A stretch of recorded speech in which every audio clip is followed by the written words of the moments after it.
아침 뉴스의 맥을 짚어드리는 시간 뉴스연구소, 오늘도 두 분의 연구위원 함께합니다. 경향신문의 박순봉 기자, 뉴스톱의 김준일 수석 에디터, 어서 오십시오. 안녕하세요. 예, 첫 번째 뉴스 어디로 갈까요? 이동관 탄핵 대립. 어제 본회의에서 민주당이 다시 발의한 탄핵안 3건 국회에 보고가 됐고 24시간이 지나야 표결을 할 수 있기 때문에 지금 말하자면 숙성 단계에 있는 거예요. 맞습니다. 국민의힘 의원들은 밤샘 농성 막 끝냈다고요. 네, 오전 7시까지 했을 거예요. 왜냐하면 7시부터 의원총회를 하기로 예정이 돼 있었거든요. 네. 그러니까 지금은 아마 의원총회를 하고 있는 중일 겁니다. 탄핵안 3건은 이동관 방통위원장 하고요. 검사 2명, 손준성, 이정섭 검사 이렇게 2명에 대한 탄핵안이고요. 예. 그리고 이제 말씀하신 대로 어제 본회의가 열렸기 때문에 보고가 되고 지금 숙성 단계에 있고 그래서 오늘 본회의가 열리게 되면은 표결 처리를 할 수 있는 그런 단계는 됩니다. 네. 민주당은 오늘 처리한다 이런 입장이고요. 국민의힘은 본회의 자체를 열면 안 된다 이런 입장이거든요. 일단 국민의힘의 논리는 이거예요. 어제랑 오늘 본회의가 여야 합의로 잡혀 있긴 합니다. 근데 이거는 예산안 처리를 위한 본회의였다라는 거예요. 그러니까 좀 많이들 잊고 있지만 사실 내일이 원래 예산안 처리 그 법정 시한이거든요. 그렇죠. 근데 지금 아예 예산 협의가 안 돼가지고 예산안 자체가 안 올라와 있어요. 그러니까 안도 없으니까 본회의도 하면 안 된다 이런 입장인 겁니다. 결정권은 국회의장이 갖고 있는데 김진표 의장은 어쨌든 합의했으니까 열겠다라는 입장이고요. 사실 어제 이미 열었기 때문에 오늘도 열 겁니다. 예. 탄핵안 처리는 민주당 의석수가 많기 때문에 본회의만 열리면 뭐 바로 처리가 될 거고요. 예. 이게 지난달 9일에도 본회의에서 민주당이 한번 탄핵안 처리하려고 했었던 적이 있었잖아요. 그쵸. 근데 그때 국민의힘이 깜짝 필리버스터 포기 카드로 한번 막은 적은 있었어요. 네. 그래서 이번에 민주당이 두 번째 시도를 하는 상황입니다. 국민의힘은 어제 상황을 보면은 마치 야당처럼 농성을 했거든요. 오후 1시 30분에는 의장실 찾아가서 농성했는데 이때가 본회의 열리기 전이에요. 그러니까 이제 의장한테 본회의 열지 말라 이런 압박을 한 거고요. 일부 의원들은 사퇴하라고도 했습니다. 예. 그리고 본회의에서는 탄핵안을 법사위로 회부하는 안도 올렸는데 그러니까 법사위로 돌려가지고 다시 한번 얘기하자 이런 건데 이건 뭐 민주당이 반대표 던져서 무산됐고요. 그다음에 본회의 끝나고는 또 규탄 대회를 했고 그다음에 아까 말씀하신 어제 밤 9시부터는 밤샘 농성을 했습니다. 예. 근데 어제 모 의원실 국민의힘 의원실 관계자 잠깐 만났는데 또 자기는 안 간다고 하더라고요. 자기네 의원은요. 그러니까 이건 뭐 그래요? 일부는 가기도 하고 안 가기도 하고 이랬는데 조를 짜는 것 같던데요. 네, 조를 짰는데 참여 인원이 한 70명 정도 돼요. 근데 뭐 약간 우스갯소리로 말하긴 했는데 공천 자신 있는 사람들은 안 간다. 뭐 이런 얘기도 하기도 했습니다. 예. 그리고 일촉즉발의 상황이 오늘 있을 수도 있는 게 이제 어제 아침에는 3선 이상 중진들하고 원내대표가 윤재혁 원내대표가 회의를 했는데 이 회의 때 의장실 점거 얘기가 나왔거든요. 나왔었어요. 그래서 어제 더 긴장했어요. 뭐 네. 의장실 점거 사태까지 벌어지는 건가 했는데 그런 일은 벌어지지 않았죠. 맞습니다. 그리고 이렇게 하게 될 경우에는 아무래도 최근에는 이제 국회 선진화법 때문에 다 형사처벌 대상이 되고 뭐 이런 과정들이 있기 때문에 민주당에서도 그렇게 압박을 하고 있는 상태입니다. 자, 국민의힘은 뭐 이렇게까지 항의 농성하면서 탄핵안 저지를 해야 되는 거는 왜 그러는 거야? 뭐 이런 질문을 하시는 분도 있어요. 맞습니다. 이게 탄핵안이 국회에서 의결이 되면은 그러니까 다른 법 같은 거는 대부분 대통령이 거부권 행사하면 그만이거든요.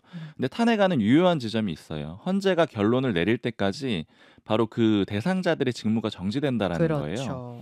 특히 이동관 위원장 같은 경우에는 직무가 정지되면은 방통위도 못 움직이게 될 가능성이 높은데 왜냐하면 방통위가 2인 체제거든요. 예. 이동관 위원하고 이상인 부위원장 2명 가지고 하고 있는데 한 명이 거기서 또 없어지게 되는 거잖아요. 그러면 거의 마비 사태가 될 수 있고요. 사실은 원래 5인 체제예요. 그런데 이것도 2인으로 했다라고 하고 이 문제 때문에 민주당이 또 탄핵의 근거로도 들고 있는 상태거든요. 그러니까 한 명 가지고 운영하는 건 더 부담이 되는 그런 상황이 될 것 같고요. 사실상 방통위의 업무가 이제 중단될 거다, 마비될 거다. 맞습니다. 이렇게 하면 되겠느냐라는 게 이제 국민의힘이 강력 저지하는 이유다. 그런 말씀이세요? 네, 그래서 필사적으로 막고 있는 거고요. 예.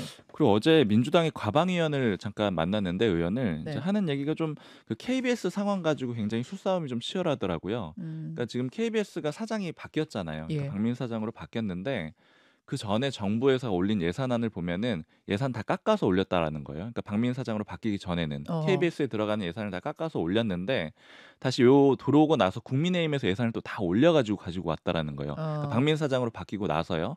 이제 민주당에서는 또 다시 다 깎았답니다. 그러니까 박민 사장으로 바뀌고 나니까 이제 체제에 따라 가지고 지금 뭐 예산을 가지고 좀 주고받고 하는 그런 상황이 있습니다. 그러니까 지금 이 방송을 놓고 여야가 얼마나 민감하게 상황을 받아들이는가, 특히 총선 앞두고 이런 부분을 여러분 보시면 될 것 같은데요. 네. 김준일 수석 에디터 예. 어떻게 될 것 같습니까? 아주 뭐 연말이 어수선하고 다이나믹합니다. 하루하루가. 예. 그래서 일단 뭐 탄핵안 같은 경우에는 통과가 뭐 기정사실이고 국민의힘도 모르지 않았을 거예요. 설령 어제 오늘 이 과정으로 통과 안 됐다고 하더라도 어떤 식으로든 12월 중순 안에는, 왜냐하면은 예산안 때문에 국회를 열어야 되잖아요. 어쨌든 그러면은 이제 그때 이제 통과가 됐겠죠. 그래서 뭐 이거는 기정사실이다. 그리고 최대한 조금 탄핵을 추진하는 민주당이 조금 이게 부당하다라는 거 알리기 위해서 퍼포먼스를 벌였다, 국민의힘이. 뭐 이 정도로 보면 될 것 같고, 그러니까 지금 말씀하셨다시피 민주당은 지금 특히 이제 이동관 방통위원장의 탄핵안 같은 경우에는 이게 법률 위반이 뭐 맞냐를 가지고 좀 논란이 있어요. 그러니까 예. 서로의 이제 주장이 정확하게는 엇갈리는 거죠. 이게 그러니까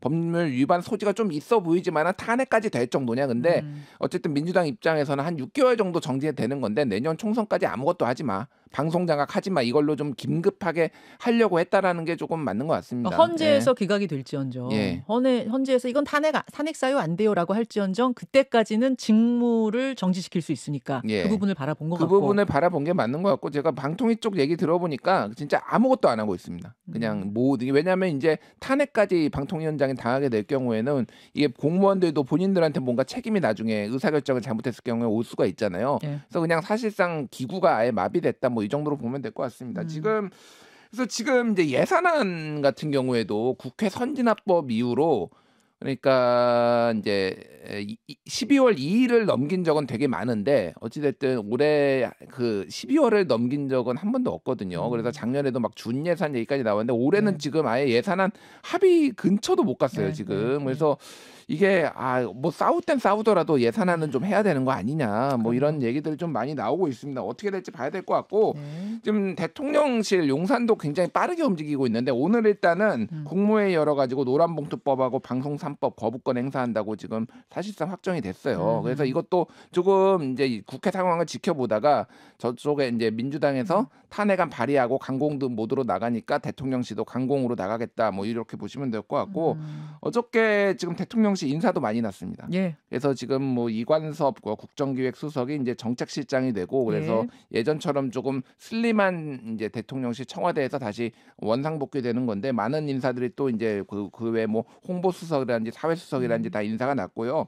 어제 좀 눈에 띄었던 게 대통령이 회의 3개를 연속으로 불참을 했다고 합니다. 불참이요? 예, 국정과제 3차 점검회의를 안 갔고요. 그리고 국민통합위원회 지역협의회 전체 회의도 안 갔고요. 그리고 국방혁신위원회도 3차 회의도 안 갔습니다. 이거 다 원래 가겠다고 했는데 긴급하게 취소가 됐거든요. 무슨 이유였습니까? 그러니까 이거를 왜 취소했느냐, 공식적으로 이유는 안 나왔는데 지금 국정구상, 이를테면 어제 그리고 이제 정책실장 신설한다, 뭐 이런 얘기들이 나왔거든요. 그러니까 지금 그 엑스포 이제 불발, 유치 불발과 이런 여러 가지 국정 난맥 이런 것들을 타개하기 위해서 여러 가지를 구상하고 있다라는 건데, 지금 어쨌든 좀 많이 좀 긴박하게 움직일 것 같아요. 지금 상황을 보니까 개각도 조만간, 장관도 다음 주 중에 많이 교체할 것 같습니다. 그렇죠. 예.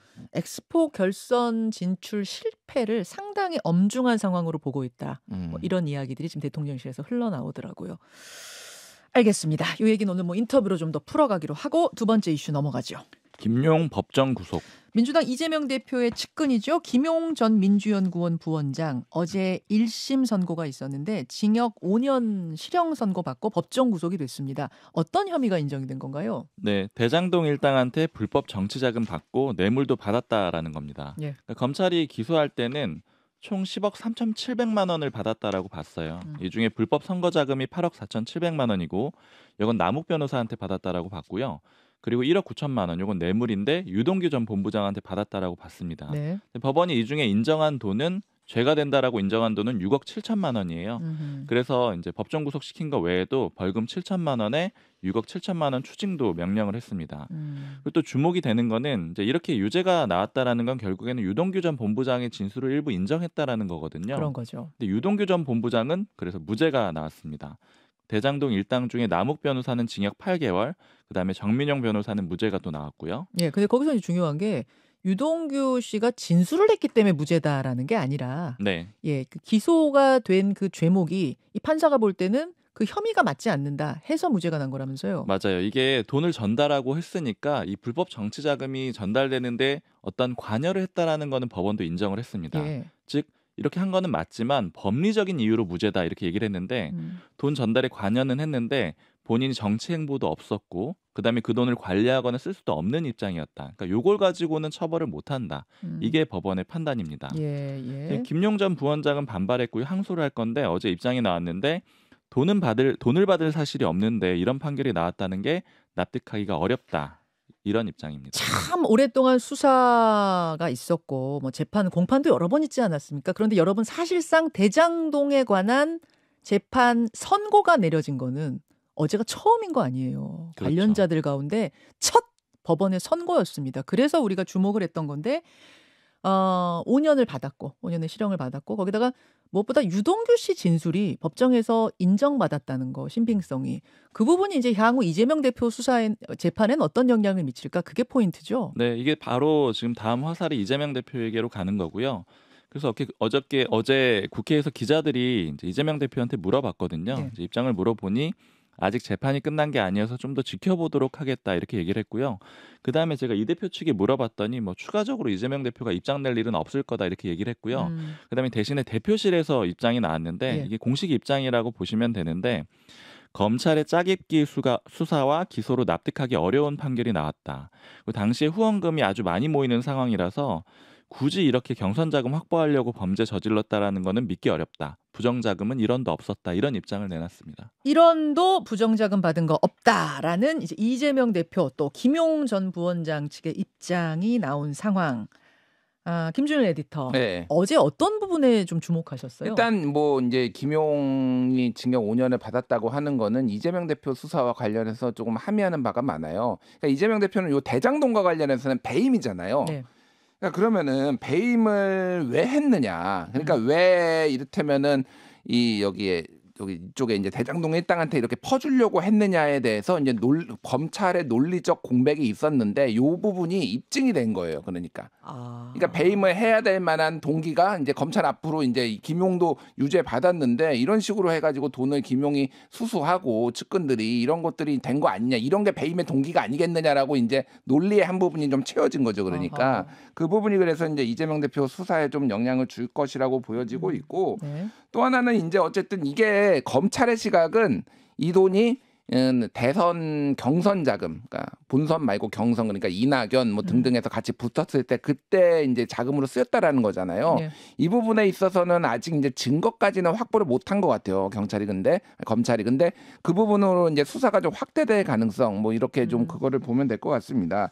눈에 띄는 게 유동규가 무죄를 받았다라는 거잖아요. 네네. 이게 조금 좀 보충해서 제가 설명을 드리면은 지금 검찰이 어떻게 봤냐면은 남욱이 돈을 마련하고 이거를 정민용한테 얘기하고 이거를 유동규가 받아가서 김용한테 전달을 했다라는 거예요. 그렇죠. 이 중에서 8억 4,700만 원이었는데 그 중에서 6억만 인정이 됐습니다. 이 중에. 근데 좀 이게 문제가 뭐냐면은 지금 정민용하고 유동규는 무죄가 나왔는데 이 사람들은 수수 공범이에요. 그러니까 돈을 받은 걸로 검찰이 기소를 했어요. 검찰이 그러니까 전달자로 기소한 게 아니라 수수 공범으로 기소했는데 판사가 보기에는 이 기소가 잘못된 기소다. 그래서 무죄를 줄 수밖에 없다 이렇게 되는 거예요. 그렇죠. 그러니까 뭐냐면 판사가 심지어는 검사한테 이렇게 얘기를 했어요. 이 사람들은 지금 돈을 받은 게 아니라 돈을 김용한테 전달한 사람이니까 기부 공범으로 기소를 바꿔봐. 준 사람 쪽으로. 네, 준 사람 쪽으로. 받은 사람 쪽이 아니라. 이렇게 했는데 검찰이 끝까지 수수 공범으로 했다라는 거예요. 그래서 무죄가 나왔다. 그래서 심지어는 재판부에 이 사람들이 죄가 없다라는 게 아니라 검찰이 기소를 이렇게 해가지고 내가 이걸 무죄를 줄 수밖에 없다라고 명확하게 얘기를 했습니다. 이게 무슨 얘기냐면은 일단은 뭐 다른 걸 떠나서 뭐 이제 뭐 유동규가 의인이냐 아니냐 이런 걸 떠나가지고 쉽게 이야기하면은 봐주기 기소를 했다라는 거예요. 이제 이거 그렇게 해석을 하기가 이제 쉬운 거죠. 왜냐하면은 이 재판부가 심지어는 이렇게 하면 안 된다라고까지 이거를 지금 얘기를 해줬는데 검찰이 끝까지 유기했다라는 건 일종의 플리바게닝. 그러니까 네가 유동규가 다 실토를 하니까 그러면은 너는 수사에 큰 도움을 줬기 무죄 때문에. 최소한 죄를 그러니까 형을 적게 받기 위해 이렇게 기소를 해줬다라는 뭐 이런 걸로밖에 이제 안 됩니다. 그래서 뭐 김용과 무관하게 이게 검찰이 조금 문제가 있다 이런 수사에 뭐 이런 목소리도 나오고 그 말씀은 있고요. 수사에 큰 도움을 있기 때문에 기소를 이렇게 한 거 아니냐 그 말씀이신데 어제 유동규 씨가 그 재판정 나와가지고 라이브를 하더라고요. 그게 이제 보도가 된 걸 보니까 이게 기소를 바꿔가지고 그러니까 지금 다시 이제 전달자로서 기소를 바꿔서 항소심이 될 수도 있다. 그래서 무죄가 안 되고 유죄가 될 수도 있다. 이 가능성을 스스로도 보고 있더라고요. 그건 네. 이제 검찰에 달린 거죠. 그래서 검찰이 어떻게 할지 뭐 근데 이게 유동규의 진술이 제일 중요하기 때문에 만약에 유동규가 진술을 바꾸거나 그러면은 뭐 또 안 되니까 검찰이 어떻게 할지는 모르겠으나 어쨌든 뭐 이런 정황이 하나가 있습니다. 그리고 또 하나는 이제 김용과 관련해서도 위증 조사가 하나가 있거든요. 그것도 지금 수사가 지금 곧 진행될 걸로 보입니다. 자, 여기까지 일단 보겠습니다. 두 분 수고하셨습니다. 감사합니다. 김현정의 뉴스쇼는 시청자 여러분의 참여를 기다립니다. 구독과 좋아요, 댓글 잊지 않으셨죠? 알림 설정을 해두시면 평일 아침 7시 20분 실시간 라이브도 참여하실 수 있습니다.